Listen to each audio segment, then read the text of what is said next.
السلام عليكم ورحمة الله نحمده ونصلي على رسوله الكريم أما بعد قال رسول الله صلى الله عليه وسلم من أفتى الناس بغير علم كان اسمه على من أفتاه 186 নম্বর কায়দা হচ্ছে আল উরফু ইয়াসকুতু ইআতিবারুহু ইনদা উজুদি তাসমিয়া বিখিলাফি। তো পূর্বের কায়দা যেটা গিয়েছে সেই কায়দাটাই এখানে আবার আসছে। তাহলে আমরা 186 নম্বর কায়দা পাচ্ছি যে অরফ বিবেচ্য হয় না যদি সুস্পষ্টভাবে কোনো বিষয় নাম দিয়ে বলে, তাহলে অরফ বিবেচ্য হয় না। এটা পূর্বের কায়দাই ছিল।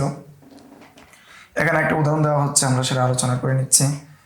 যদি মুসলমানরা মুশরিকদের সাথে সন্ধি করে যে প্রতি বছর 130 গোলাম দিবে, 100 গোলাম দিবে প্রতি বছর, এমন অবস্থায় অরফের মধ্যে মধ্যম পন্থার যে গোলামগুলো আছে সেগুলো বিবেচ্য হয়, সেই হিসাবে মধ্যম পন্থার গোলাম দিবে।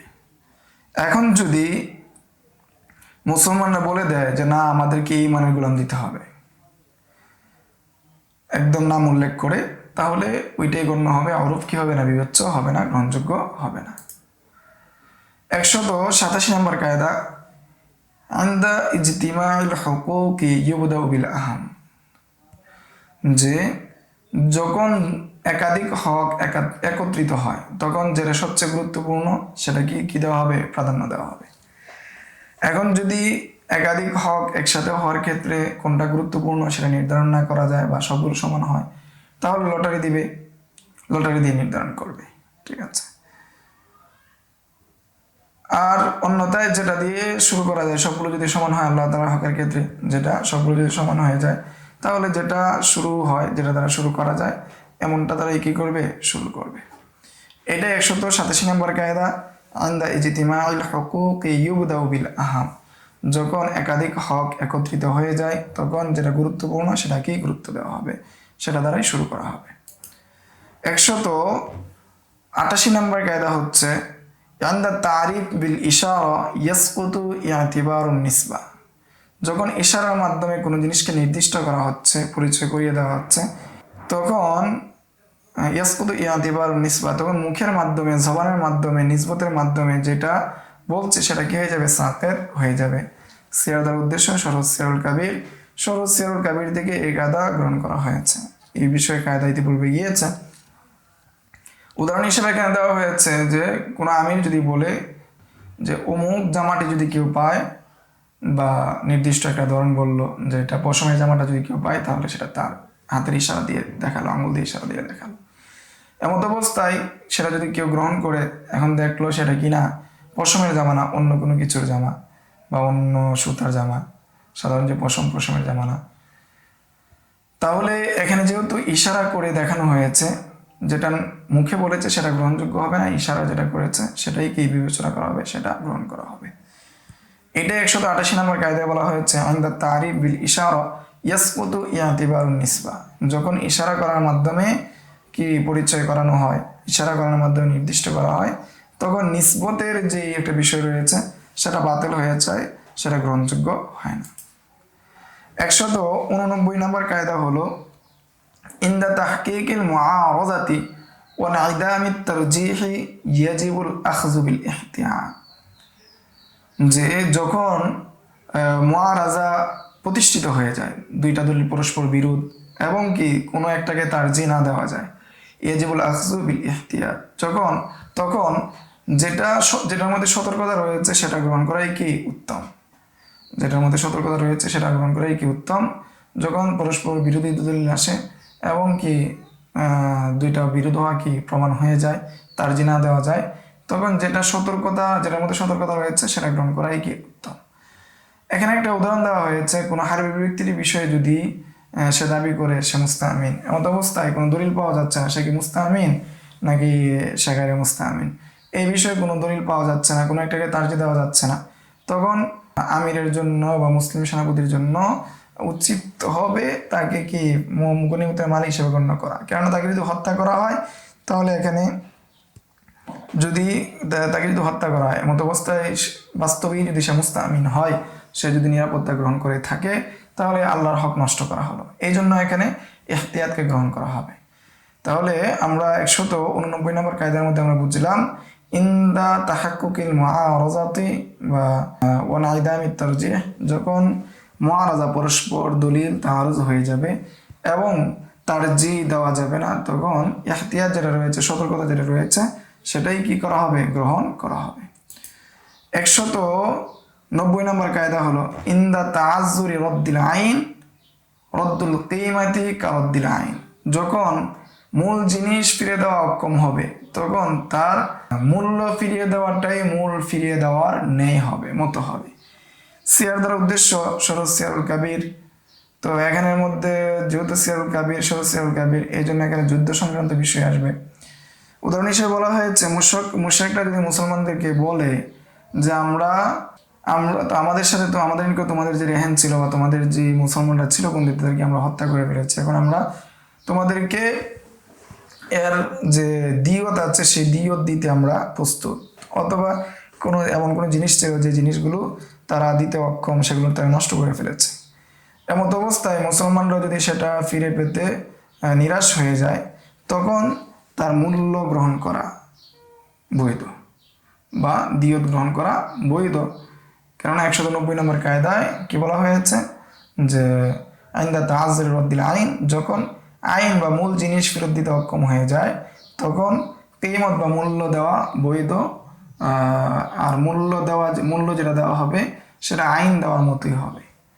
উদাহরণ একটা দেওয়া হয়েছে, যেমন কেউ যদি কোনো জিনিস গসব করে আর যদি এটা মাকিল এবং মাউজুন হয়, যেটা পাত্র দ্বারা মাপা যায়, পাত্র দ্বারা মাপা যায়, বাটকা দ্বারা মাপা যায়, তাহলে তাকে মিছিল দিতে হবে।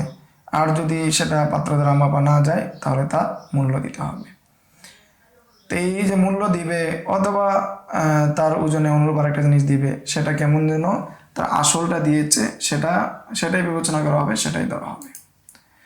191 নম্বর কায়দা হলো আল আফু ইন্নামা ইয়াসকুতু মা কানা মুস্তাহিক্কান লিল আফি খাসাতান, যে মাফ করে দেওয়াটা সাকেত হবে, যে মাফ করেছে তার হকের মধ্যে যতটুকু রয়েছে ততটুকু মাফ করে দেওয়াই কি বিবেচ্য হবে, ততটুকু মাফ করে দেওয়াই প্রযোজ্য হবে, গণ্য হবে। ফলে যে ব্যক্তি যোদ্ধাদেরকে মেরেছে, এখন এই যোদ্ধাদের মাফ করার বিষয়ে কোনো ব্যক্তি যদি মাফ করে দেয়, তাহলে তার যতটুকু বিষয় ততটুকু মাফই কি প্রযোজ্য হবে। এমত অবস্থায় অন্যদের যে মাফ করার বিষয় সেটা কি হবে না, সেটার ক্ষেত্রে কোনো ধরনের প্রভাব তৈরি করবে না। এটাই হলো 191 নম্বর কায়দা, আল আফু ইন্নামা ইয়াসকুতু মা কানা মুস্তাহিক্কান লিল আফি খাসাতান, যে মাফ হওয়াটা এটা কি সাকেত হবে, সে যতটুকু মাফ করার অধিকার রাখে ততটুকু কি হবে, সাকেত হবে। অর্থাৎ দুজনের মধ্যে যদি দুজনের যে মালিকানা যদি গোলাম থাকে, একজন যদি তার গোলামকে আজাদ করে দেয়, তাহলে তার যতটুকু মালিকানা আছে ততটুকু আজাদ হবে, আরেকজনের মালিকানা যতটুকু আছে ততটুকু আজাদ হবে না, বরং সে তাকে মূল্য দিয়ে আজাদ করতে হবে। 192 নম্বর কায়দা হলো আল আইওয়াজ হুকমুহু হুকমুল মুআওয়াজ, যে আইওয়াজ বিনিময়ের হুকুম মুআওয়াজের হুকুমের ন্যায়, বিনিময়ের হুকুম মুআওয়াজের হুকুমের ন্যায় হবে। বিনিময়ের হুকুম হবে যে প্রোডাক্ট বিক্রি করছে, প্রোডাক্ট যদি বৈধ হয়, পণ্য যদি বৈধ হয়, তাহলে পণ্যের বিনিময়ে কি হবে, বৈধ হবে। যেহেতু মদ হারাম, মদের বিনিময়ে হারাম, শুকর যেহেতু হারাম, এই জন্য শুকরের বিনিময়েও মুসলমানের জন্য হারাম। সিনিয়র ওয়াদার উদ্দেশ্য হলো সরজ সিয়ারুল কাবির, এটা থেকে নেওয়া হয়েছে। এখানে একটা উদাহরণ দেওয়া হয়েছে, সেই উদাহরণের বিষয়ে অস্পষ্টতা আছে, এই জন্য এই উদাহরণটা উল্লেখ করলাম না। আমরা এখানে মদ এবং শুকরের বিষয়ে কি করলাম, আলোচনা করলাম। এই বিষয়ে অর্থাৎ এখানে যে কিতাবের মধ্যে যে উদাহরণটা দেওয়া হয়েছে সেই উদাহরণটা হলো চামড়া বিক্রি করে, চামড়া যেহেতু একজন যে কি করছে, কুরবানি করছে, তার জন্য বৈধ কুরবানির পশুর চামড়া, ঠিক তেমনিভাবে কুরবানির পশুর চামড়া বিক্রি করে তার মূল্য দ্বারা একটা জিনিস ক্রয় করে সেটা ব্যবহার করা বৈধ। তো এই বিষয়ে কালাম আছে, এই বিষয়ে আমরা স্বতন্ত্রভাবে আলোচনা করবো ইনশাআল্লাহ। এরপরে দেখি আমরা 193 নম্বর কায়দা। 193 নম্বর কায়দা হলো আল আইওয়াজু ইয়াজিবু রাদ্দুহু ইযা লাম ইসলিমিল মুআওয়াজ, যদি বিনিময়যোগ্য না হয় তখন তার বিনিময় ফিরিয়ে দেওয়া আবশ্যক। কোনো পণ্য বা কোনো বিষয় যদি বিনিময়যোগ্য না হয়, তাহলে ওই যে বিনিময় যারা দিয়েছে তার বিনিময় ফিরিয়ে দেওয়া আবশ্যক।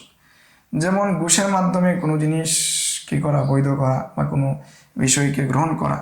এখন ঘুষটা যে জিনিসটা সে গ্রহণ করবে, অর্থাৎ সে একটা স্বাক্ষর করবে, এই স্বাক্ষরটা মূলত বিনিময় না, বিনিময়যোগ্য না।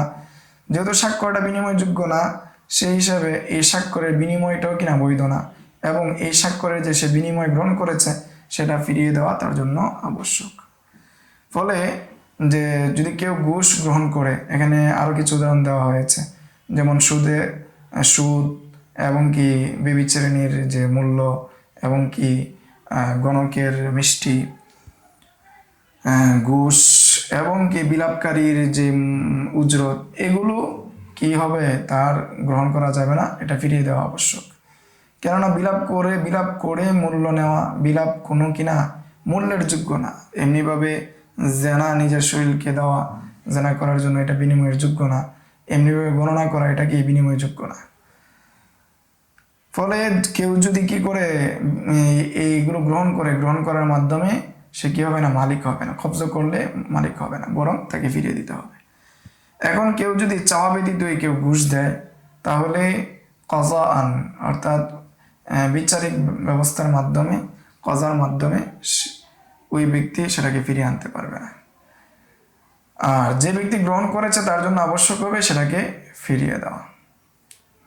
তাহলে আমরা 186 কায়দা থেকে 193 নাম্বার কায়দা পর্যন্ত আমরা জানলাম আজকের এই দর্শে। সামনের দর্শে আমরা 184 নাম্বার কায়দা থেকে ইনশাআল্লাহ জানবো। এই বিষয়ে বিস্তারিত আলোচনা হবে বাকিগুলো ইনশাআল্লাহ। আসসালামু আলাইকুম ওয়া রাহমাতুল্লাহি ওয়া বারাকাতুহু। يؤتي الحكمة من يشاء ومن يؤت الحكمة